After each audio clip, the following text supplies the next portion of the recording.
बात कि जब मैकॉले कहा करता था यह बात कि भारत की न्याय पद्धति का नाश हो जाएगा तो भारतीय समाज टूट जाएगा, ऐसे ही मैकॉले एक बात और कहता था। मैकॉले की लिखी हुई एक चिट्ठी है मेरे पास, उसकी फोटोकॉपी। लंदन में एक लाइब्रेरी है, उसका नाम है इंडिया ऑफिस लाइब्रेरी, वहां से मैंने निकलवाई है। इंडिया ऑफिस लाइब्रेरी में से ऐसे कुछ 50,000 से ज्यादा डॉक्यूमेंट्स मैं निकाल के लाया और वहां के कई लोगों की मदद से हमने वो निकलवाए हैं। तो उनमें एक चिट्ठी है मैकॉले की, वो उसके अपने पिताजी को उसने लिखी। जब वो यहां ऑफिसर बन के आया है तो मैकॉले क्या लिख रहा है कि भारतीय समाज को अगर बर्बाद करना है तो भारतीय न्याय पद्धति बर्बाद करो। तो वो करने के लिए उसने आईपीसी बना दिया, सीआरपीसी बना दिया, सीपीसी बना दिया और बर्बाद हुई। दूसरी बात वो कहता था कि भारतीय समाज को बर्बाद करना है तो भारतीय शिक्षण पद्धति का नाश करो। तो मैकॉले कहा करता था कि जो भारतीय शिक्षण पद्धति है, वो खुद मानता था इस बात को, यह दुनिया की सबसे ज्यादा विकसित और सबसे अच्छी पद्धति। क्या होता था, यहां गुरुकुल चलते थे, गुरुकुलों में विद्यार्थी पढ़ते थे और विद्यार्थी 20 साल तक 25 साल तक ब्रह्मचर्य का पालन करते हुए शिक्षा ग्रहण करते थे, संस्कार मिलते थे और वो संस्कार लेकर समाज में जाते थे। उन्हीं संस्कारों से संस्कृति बनती थी और वही संस्कृति भारतीय संस्कृति कहलाती थी। ऋषि थे, मुनि थे, बड़े बड़े ज्ञानी थे, महात्मा थे, वो गुरुकुलों को चलाया करते थे और सारे के सारे गुरुकुल जो चला करते थे उनमें वेदों का अध्ययन, पुराणों का अध्ययन, उपनिषदों का अध्ययन, जो भारतीय ज्ञान है, जो भारतीय मनीषा है, उन्हीं सबका अध्ययन संस्कृत के माध्यम से कराया जाता था। मैकॉले ने क्या किया कि गुरुकुलों का नाश अगर करना है तो उसने एक कानून बनाया।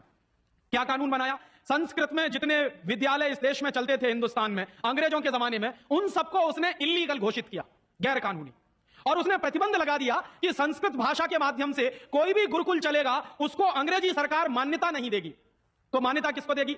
अंग्रेजी के माध्यम से जो कॉन्वेंट स्कूल चलेंगे उनको अंग्रेजी सरकार मान्यता देगी। और उसके लिए बाकायदा उसने कानून बनाया। उस कानून का नाम है इंडियन एजुकेशन एक्ट। और यह इंडियन एजुकेशन एक्ट लागू हुआ 1858 में, आज से लगभग 140 साल पहले। तो 140 साल पहले जो कानून लागू हुआ था अंग्रेजों के जमाने में, वही कानून आज भी चल रहा है। उस कानून के आधार पर मैकॉले ने क्या किया? संस्कृत के माध्यम से चलने वाले गुरुकुलों को बर्बाद कर दिया, कानून बना के उनको बंद करा दिया। जो उनमें अध्यापक होते थे, गुरु होते थे, उनको मार पीट कर अंग्रेजी सरकार जेल में बंद करती थी। जो विद्यार्थी अध्ययन के लिए जाते थे उनको रोक दिया जाता था, उनका अध्ययन ना होने पाए उसके लिए समस्याएं खड़ी की जाती थी। और दूसरी तरफ कॉन्वेंट स्कूल चालू कर दिए और उसमें अंग्रेजी के माध्यम से शिक्षण देना शुरू किया। एक दिन उसने अपने बाप को चिट्ठी लिखी और इस चिट्ठी में उसने ये लिखा कि मैंने हिंदुस्तान में एक ऐसी शिक्षण पद्धति पैदा कर दी है जिसमें अगर हिंदुस्तानी विद्यार्थी पढ़ेंगे तो पढ़कर निकलने के बाद वो शरीर से हिंदुस्तानी होंगे, दिमाग से सब अंग्रेज हो जाएंगे। तो शरीर से हिंदुस्तानी और दिमाग से अंग्रेज। तो मैकॉले दूसरी बात लिख रहा है उस चिट्ठी में कि जब वो शरीर से हिंदुस्तानी और दिमाग से अंग्रेज हो जाएंगे तो अंग्रेजों के हिसाब से सारे काम करेंगे। और वो विद्यार्थी जब कॉन्वेंट स्कूल में से निकलेंगे तो सबसे ज्यादा गालियां भारतीय संस्कृति को देंगे, सबसे ज्यादा गालियां अपने मां बाप को देंगे। कैसे? मॉम और डैड कह के। डैड माने होता है मरा हुआ और मम्मी माने होता है शव। इजिप्ट में आप जाइए, मिस्र एक देश है, वहां पे मम्मीज कहा जाता है किसको? मरे हुए आदमी के शव को। तो हमारी मां हो गई मम्मी और पिताजी हो गए डैड। आया कहां से? ये मैकॉले ने डाल दिया हमारे दिमाग में। और मैं ये कहता हूं कि मैकॉले तो मर गया, उसका बाप भी मर गया, सब मर गए, भगवान उनकी आत्मा को शांति दे, लेकिन उसकी जो आत्मा है वो हम सब में प्रवेश कर गई है। और कैसे प्रवेश कर गई है? मैं आपको ये इतिहास की सच्चाई बता रहा हूं कि जिस जमाने में मैकॉले ने इस देश में सबसे पहला कॉन्वेंट स्कूल खोला था कलकत्ता में, वो कॉन्वेंट स्कूल चला नहीं, बंद हो गया। क्यों बंद हो गया? क्योंकि कोई भी भारतीय मां बाप अपने बच्चे को कॉन्वेंट में पढ़ाने को नहीं भेजता था। अंग्रेजों के जमाने की बात बता रहा हूं। अंग्रेज अपनी पूरी ताकत लगाकर भी इस देश में कॉन्वेंट स्कूल चला नहीं पाए, लेकिन अंग्रेजों के जाने के बाद गांव-गांव में, गली-गली में कॉन्वेंट स्कूल चल रहे हैं। और ऐसे मम्मी डैडी पैदा हुए हैं इस देश में जो बच्चे का जन्म लेने के पहले रजिस्ट्रेशन करवाए जाते हैं कॉन्वेंट स्कूलों में। कहते हैं कि अगर रजिस्ट्रेशन नहीं कराया तो एडमिशन नहीं मिलेगा। तो कॉन्वेंट स्कूल में पढ़ाना बहुत जरूरी है बच्चे को। और मैं अक्सर पूछता हूं कि काहे को पढ़ाते हैं कॉन्वेंट स्कूल में? तो कहते हैं राजीव भाई, जब हमारा बच्चा कॉन्वेंट में पढ़ेगा तो बहुत स्मार्ट बन जाएगा। तो मैं पलट के पूछता हूं कि जरा बताइए स्मार्टनेस क्या होती है? तो अक्सर मां बाप मुझे जवाब देते हैं जो दिल्ली बंबई में रहते हैं कि हम बच्चे को कॉन्वेंट में इसलिए पढ़ने को भेजते हैं कि जब वो कॉन्वेंट में पढ़ेगा तो टाई लगाएगा, मोजे जूते पहनेगा, बढ़िया सूट है। तो अंग्रेजों के देश में टाई इसलिए लगाई जाती है कि वहां ठंडी बहुत पड़ती है, सर्दी बहुत पड़ती है और एक साल में 6 महीने भयंकर बर्फ पड़ती है। कभी कभी तो यह हालत होती है कि 6-7 महीने सूर्य भगवान के दर्शन नहीं होते। और वहां की जलवायु ऐसी है कि आज अगर सूर्य निकला तो जरूरी नहीं है कि कल भी निकलेगा, परसों भी निकलेगा, नरसों भी निकलेगा। भारत में ऐसा नहीं है। आज अगर निकला है तो कल भी निकलेगा, परसों भी निकलेगा, 3 महीने बाद भी निकलेगा, 1 साल बाद भी निकलेगा, ऐसे ही निकलेगा। इंग्लैंड के लोग ये गारंटी से नहीं कह सकते। तो वहां ठंडी बहुत पड़ती है, सर्दी बहुत पड़ती है, और जिन देशों में सर्दी बहुत पड़ती है, ठंडी बहुत पड़ती है, वहां के लोगों को अक्सर जुकाम बहुत होता है, नाक चलती है। तो जब नाक चलती है तो उस नाक को पोंछने के लिए बार बार जेब से रूमाल निकालना पड़ता। तो उन्होंने क्या किया कि एक रूमाल गले में लटका लो जो नाक पोंछने के काम आएगा। और टाई का माने क्या होता है? अंग्रेजी का शब्द है TIE। टाई का माने होता है गले के चारों तरफ लटकाया गया कोई कपड़ा। किस काम आता है वहां पर? नाक पोंछने के। क्यों करते हैं? क्योंकि ठंडी बहुत पड़ती है, सर्दी बहुत पड़ती है। हमारे देश में तो 1 साल में 9 महीने गर्मी पड़ती है, और यहां गुजरात में तो 12 महीने गर्मी पड़ती है। मैं तो यूपी का रहने वाला हूं, वहां थोड़ी बहुत ठंडी जरूर पड़ती है, यहां तो बिल्कुल नहीं पड़ती। तो वहां तो इसलिए टाई लगाते हैं कि उनको जरूरत है उसकी। हम हमारे बच्चों को क्यों लटका रहे हैं अपने गले में टाई? मर गए अंग्रेज और चला गया मैकॉले, लेकिन उसकी आत्मा का वास हम सब में हो गया। जिसको देखो वो कॉन्वेंट स्कूल में घुसा रहा है अपने बच्चों को, जिसको देखो वो अंग्रेजियत की तरफ ले जा रहा है। एक बार बंबई में मैंने एक जगह व्याख्यान में पूछा, पढ़े लिखे कुछ लोग बैठे थे, कि आप अपने बच्चों को कॉन्वेंट में क्यों भेजते हैं? आपको मालूम है कॉन्वेंट का मतलब क्या होता? यूरोप के देशों में कॉन्वेंट का मतलब क्या होता? यूरोप में हजारों साल एक परंपरा रही है जो हमारे यहां कोई सोच भी नहीं सकता उसके बारे में। यूरोप की परंपरा क्या रही है हजारों साल? वहां बच्चे लावारिस छोड़े जाते हैं। आज भी यूरोप के देशों में, अमेरिका में आधे से ज्यादा बच्चे लावारिस तरीके से बड़े होते हैं। और यह परंपरा आज से 100-150 साल पहले तो बड़ी भयंकर थी।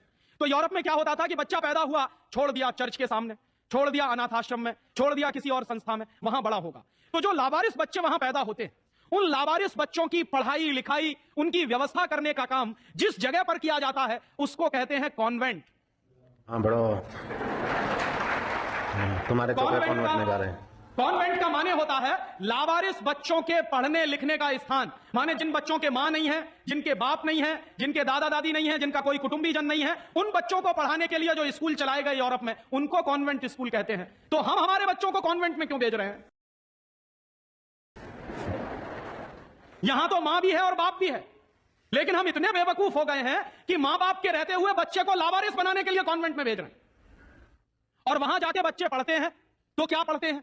कल जो बापू कह रहे थे किस्से में, वही बंबई में एक दंपत्ति ने मुझे कहा, पति पत्नी थे, पत्नी ने कहा कि राजीव भाई, अंग्रेजी बहुत समृद्ध भाषा है, बहुत रिच लैंग्वेज है। जो शब्द उन्होंने इस्तेमाल किया, रिच लैंग्वेज माने समृद्ध भाषा। तो मैंने उनसे कहा कि दुनिया में अंग्रेजी से ज्यादा रद्दी दूसरी कोई भाषा नहीं है। क्यों? उसका कारण है। उसका कारण है, जानते हैं क्या है? अंग्रेजी में चाचा, मामा, ताऊ, मौसा, फूफा सब अंकल, और काकी, ताई, मौसी और सब आंटी। अब आप मुझे जरा ये बताइए कि मौसा में और फूफा में फर्क होता है कि नहीं होता?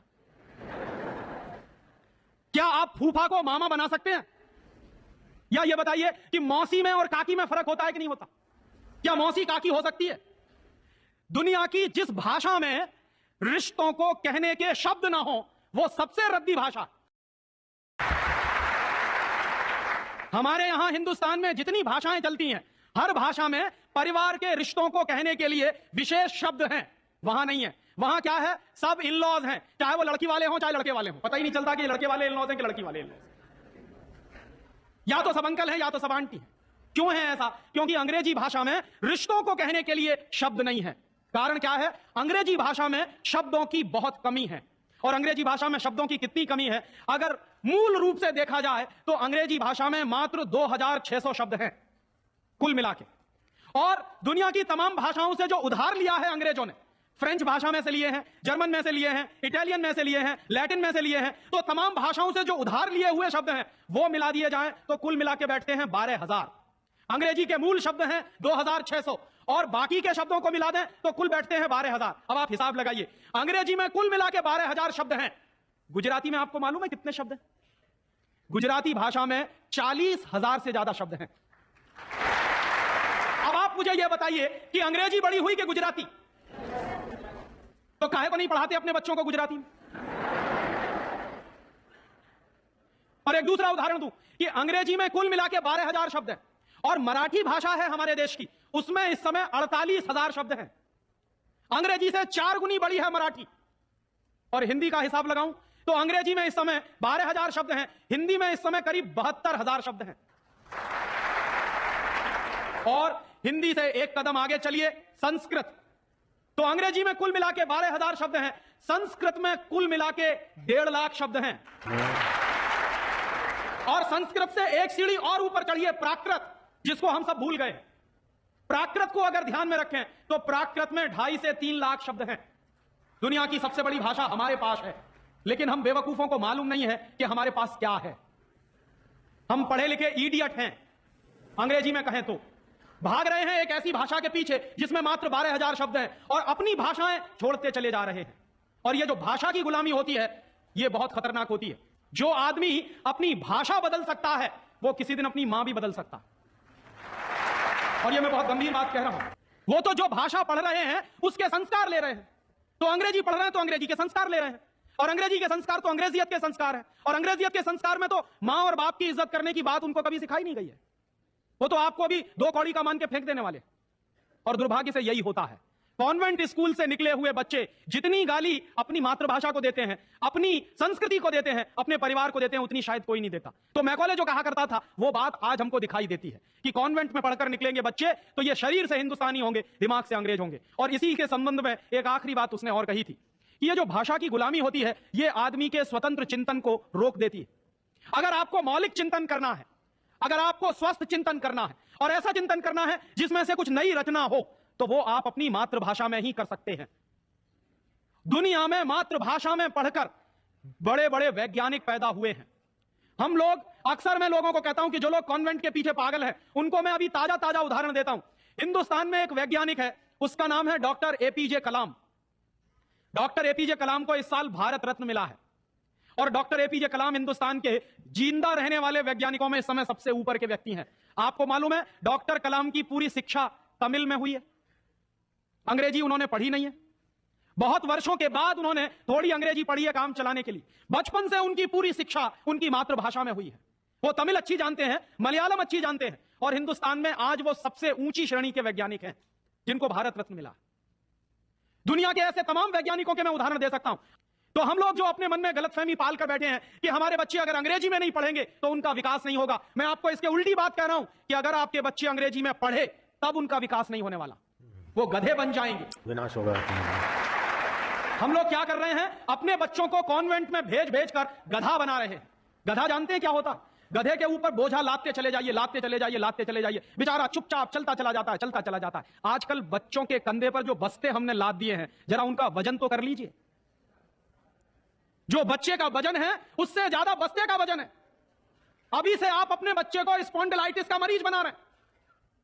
जितना वजन उसका कंधा ढो नहीं सकता, उससे ज्यादा वजन उसके कंधे पे लटका हुआ, और बेचारा वो बस्ता लेके जाता है, लौट के आता है। जब लौट के आता है तो घंटों घंटों का होमवर्क उसको दे दिया जाता है। आप क्या करते हैं, अपनी मगजमारी कम करने के लिए उसका एक ट्यूटर रख देते हैं। ट्यूटर क्या करता है कि स्कूल का होमवर्क मिला, ट्यूटर ने अपना होमवर्क दे दिया। बच्चे का खेलना कूदना बंद, और बच्चा अगर खेलेगा नहीं, कूदेगा नहीं, तो उसका विकास कैसे होने वाला? तो या तो आपने फंसा दिया बेचारा होमवर्क। मैं अच्छे अच्छे घरों में जाता हूं, सबके बच्चे क्या कर रहे हैं, होमवर्क कर रहे हैं, सवेरे से शाम तक होमवर्क चल रहा है, कभी खत्म होने में ही नहीं आता। भला हो ऐसे स्कूलों का। और उस होमवर्क में से बना क्या रहे हैं, और वो होमवर्क कर क्या रहे हैं? मैं आपको मेरी आप बीती सुनाता हूं, किसी दूसरे की नहीं। मैं भी बचपन में अंग्रेजी में मैं पढ़ा, और मैं सबसे ज्यादा गालियां मेरे मां बाप को देता हूं इसके लिए। मेरे पिताजी ने, वो एक बड़े ऑफिसर हैं, ये करने के लिए कि बेटा अंग्रेजी में पढ़ना चाहिए तो बड़ा बनेगा, तो मुझको भी पढ़ा दिया। अब अंग्रेजी माध्यम की जो पढ़ाई है, अंग्रेजियत की जो पढ़ाई है, वो क्या है? मैं आपको एक सॉलिड एग्जांपल दूं मेरा। मुझको गणित पढ़ाया जाता था। गणित में क्या पढ़ाते थे, एक फॉर्मूला था जो मुझको रटवाते थे क्लास 9th में जब मैं पढ़ता था। क्या फॉर्मूला था? x + y whole square is equal to x square plus 2xy plus y square, x - y whole square is equal to x square minus 2xy plus y square. और अक्सर इसमें गड़बड़ी होती थी, प्लस का माइनस होता था, माइनस का प्लस होता था। तो क्या होता था, मेरी पिटाई होती थी, क्लास में पिटाई होती थी। और मेरे जो अध्यापक थे तो मुझको खूब चिढ़ाते थे और मुझको खूब उल्टा सीधा कहते थे। एक दिन मैंने ये तय किया कि सब छोड़ छाड़ के ये 2 फॉर्मूले रटूंगा। तो रटने के लिए मैं बैठ गया, सब काम एक बाजू में। अब ये x + y और x - y में मैं घुस गया। लिख लिख के मैंने किलो किलो कॉपियां बर्बाद कर दी, किलो किलो कागज बर्बाद कर दिया। पता नहीं कितने बॉल पेन बर्बाद हुए होंगे।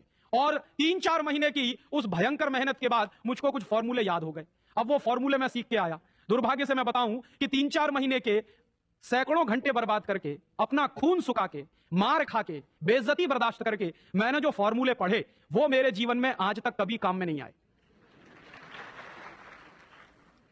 और दूसरे बाजू में मेरी मां ने, जो बहुत पढ़ी लिखी नहीं है, मुझको एक फॉर्मूला सिखाया। क्या सिखाया? एक पहाड़ा सिखाया। आधा, सवाया, 1.5 गुना, 2.5 गुना, 3 गुना, 3.5 गुना, ये मुझे सिखाया और वो मेरे जीवन में रोज काम आता।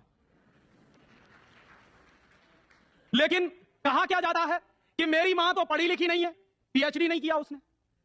तो जो बिना पीएचडी होल्डर है, जिसने कुछ पढ़ा लिखा नहीं है आज की भाषा में, उसने मुझे ऐसी चीज सिखाई जो जीवन में रोज काम आती है। और जो बड़े बड़े पीएचडी होल्डर प्रोफेसर ने मुझे सिखाया वो जीवन में कभी काम नहीं आया। और आप अपने बच्चों को यही पढ़ा रहे हैं। कॉन्वेंट स्कूल के जितने क्यूरिकुलम है और उसमें बच्चे जो कुछ पढ़ रहे हैं उसमें से 95% बेकार जाने वाला है। उस 95% का उनके जीवन में कभी कोई इस्तेमाल होने वाला नहीं। ये आप कहिए तो मैं जहां कहिए वहां लिख कर दे दूं, क्योंकि मैं भुगत चुका हूं इस बात को। और वो जो 95% आप पढ़ा रहे हैं आपके बच्चे के अगर काम नहीं आने वाला है तो उसके लिए आप लाखों रुपए बर्बाद कर रहे हैं, करोड़ों घंटे बर्बाद कर रहे हैं। उस बच्चे का मन मस्तिष्क आपने दबा दिया है होमवर्क के नीचे। झूठी शान और प्रतिष्ठा में आप अपने बच्चों को गधा नहीं बना रहे हैं तो क्या बना रहे हैं? तो आप पूछेंगे क्या करें? तो मैं आपसे एक बुद्धिमानी की बात निवेदन करना चाहता हूं। वो निवेदन यह करना चाहता हूं कि जितनी जल्दी हो अपने बच्चों को इन कॉन्वेंट स्कूलों में से बाहर निकाल लीजिए। इसलिए मैं आपसे एक निवेदन तो यह करने आया कि जितनी जल्दी हो कॉन्वेंट स्कूलों से बच्चे निकाल लीजिए। और एक दूसरा निवेदन और करने आया हूं, जितनी जल्दी हो कॉन्वेंट स्कूलों को डोनेशन देना बंद करिए। हमारा हजारों रुपए का डोनेशन कॉन्वेंट स्कूलों में जाता। एक बच्चे का एडमिशन कराना है तो वो कहेंगे बिल्डिंग फीस दे दो, वो कहेंगे डोनेशन दे दो, वो कहेंगे इसकी फीस दे दो, उसकी फीस दे दो। और रोज रोज कोई ना कोई मांग चढ़ी ही रहती है। आज फलाना डे, आज धमाका डे, आज ये ले आओ, कल वो ले आओ। बर्बादी हमारी, माने हम हमारे दुश्मन को अपना पैसा दे रहे हैं। दुनिया में ऐसे बेवकूफ लोग मैंने कहीं नहीं देखे जो अपने दुश्मन को अपने घर का पैसा देते हो। आप जानते हैं कि कॉन्वेंट स्कूलों में से निकलने वाले बच्चे भारतीय संस्कृति के विरोधी होने वाले हैं और उनको यूरोप की संस्कृति सिखाई जा रही है। उसके लिए पैसा हम खर्च कर रहे हैं अपने हाथों से। तो भगवान के लिए, भारतीय संस्कृति को बचाने के लिए अपने बच्चों को कॉन्वेंट में से बाहर निकालिए और अपने बच्चों के नाम पर ये उनको जो डोनेशन दे रहे हैं आप कॉन्वेंट स्कूलों को, वो बंद करिए। और मैं आपको पूरे विश्वास से ये कहना चाहता हूं कि आपके बच्चे अगर मातृभाषा में पढ़ेंगे तो सबसे ज्यादा विद्वान बनने की क्षमता है उनमें। और ये क्यों है? दुनिया के सारे मनोवैज्ञानिक एक ही बात पर अब पहुंचे हैं, जो बात हमारे लोग बहुत पहले से कह गए। अभी यूरोप के लोग आज उस निष्कर्ष पे पहुंचे। क्या कहते हैं?